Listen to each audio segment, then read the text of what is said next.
Hey guys, Loco here with Damonte right after his win over his former team Echo Fox. Congratulations. Thank you, thank you. So, Damonte, as someone that worked in the competitive space, playing versus your former team, you get an extra fire or a little bit more motivation when playing. How do you feel playing versus Echo Fox and coming out victorious?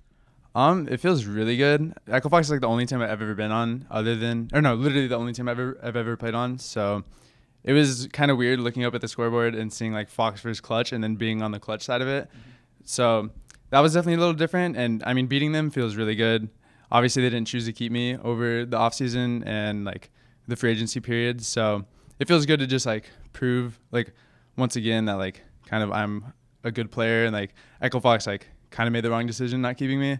So I think, yeah, honestly, it just feels really good. So, I agree you're a good player, but the track record for North American mids hasn't been that great.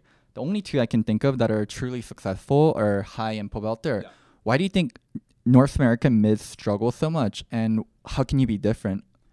I feel like NA mids right now, I feel like it's slowly getting better right now. I think you're seeing a lot of academy players rise up, and they're actually kind of showing in their games that they're almost ready to play LCS.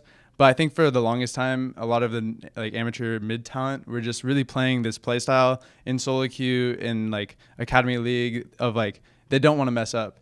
And something you'll see in like other regions like Europe is like all the mid laners are making these flashy plays. They're all going for like crazy stuff. And I think that's like a faster way for players to learn. And something that I kind of did myself is like, as I played solo queue and like played academy and challenger back 2 years ago, I kind of felt like I just tried to make a lot of more risky plays, and through making like riskier plays or like stuff like that, I can learn faster, I feel.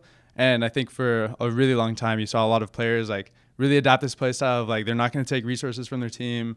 They're kind of just going to like relax and like try to be a rock for their team. And like I feel like most LCS teams don't want a mid laner like that, because that's not really what the role does. Like the role of mid lane is like really to be like the center of the team, and like in a lot of teams like that's the star player. And I always like saw NA mids don't really fulfill that role very well. So I think that's kind of the problem. Just the mid laners weren't really ready to take all the resources and the pressure. If you're going to be a star player on the team, it's going to be really rough. You have Huni in the top lane, two-time EULCS champion, and also a great run on Immortals. Piglet, former world champion, and Lyra, someone that was touted as the best jungler in NA in 2017. So what is it working with three Koreans and kind of getting all your resources pulled, I would imagine, and they would have very strong opinions? Yeah. So we've been practicing for 3 weeks now, and I think I've been pretty successful in earning a lot of their respect. I think what I saw in the first week of practice was like definitely like Piglet and Lyra were hesitant of me. Obviously, I'm like a semi-new like North American mid coming in, and I think within the first 3 weeks of our practice before LCS started, I've kind of like shown to them that like I am a player where if I'm given the resources, like I'm gonna do my job, I'm gonna carry the game. And I think what this like CG roster can do, like our ceiling is just absolutely insane, because we have 3 players, and like I mean honestly it's 4 players, literally top, jungle, mid, and AD. All of us can carry the game on our own. So I think like right now we're just like I've proven to my Korean teammates that I'm ready to like if I get the chance to shine, I will. And now it's just showing like now everyone needs to take their turns, and like when we draft a certain way, that they have to be ready to give up resources and sacrifice for the team. And I think a lot of fans are saying this, a lot of people just in general are saying like Clutch will struggle if like everyone can't sacrifice for the team, and that's just going to be our biggest obstacle during the entire year.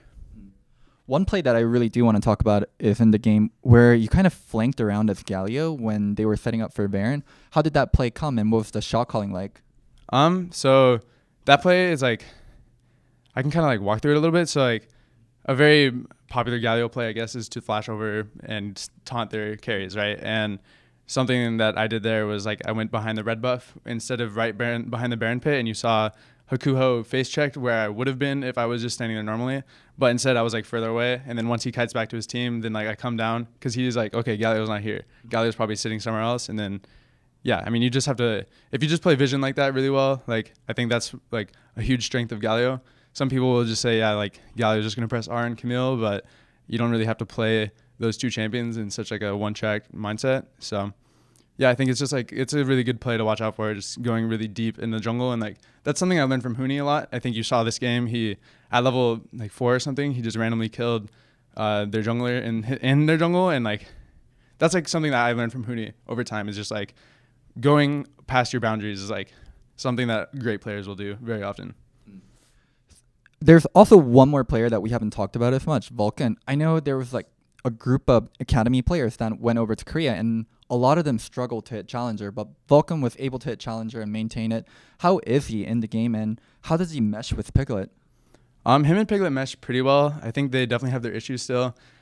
Like this goes for the whole team. There's kind of still like a small language barrier. Sometimes in game we have trouble like talking about stuff fast enough. It's not that like they don't know what to say to us, but like they just can't say it fast enough. And like Vulcan as a player, I mean, individually he's just super mechanically talented, and Piglet respects that a lot. And like he's like obviously a lot of supports are like vocal leaders of teams. Vulcan isn't quite there yet, but another like big point of like practice that we've been working on is just like teaching Vulcan how to play with Lyra and like teaching him how to like actually get vision. Like for like the first couple days of like scrims, like for instance, like this he would base and then just run straight bot, and then we just like over the 3 weeks we taught him like just go mid, and then like wow, we just won the game. And then basically just basic stuff like that, and like also it's getting deeper as we go, and like everyone's getting more used to each other now too, and like people are opening up more too. So one thing that happens a lot with Huni teams and Piglet teams is they start out pretty strong and they falter when it comes to playoffs or the later half of the season. I'm sure it's something the management and the team has been thinking about. Do you guys kind of have a plan for that and what you guys are going to do as the season progresses? I think this time around Huni has a much different mindset. I think you saw in like a Riot interview that he did. He's like, this time like he's going to be like, it's not about Huni, it's about the team. And he's more focusing on like, he wants to like win as a team now. He doesn't want to be just the superstar Huni, like gets all resources, 1v9s. Like obviously he's always going to have that in him. But I think this year, like he wants to prove that like he can win NALCS and that he can actually be a great team player as well as like a great solo player. So I think just kind of like I said earlier, just every player on our team is going to have to learn how to sacrifice resources, me included, because I'm also I enjoy like that play style as well. Like I want to be the carry as well. So basically just double tracking back onto what I said, like every player is just going to have to learn to sacrifice.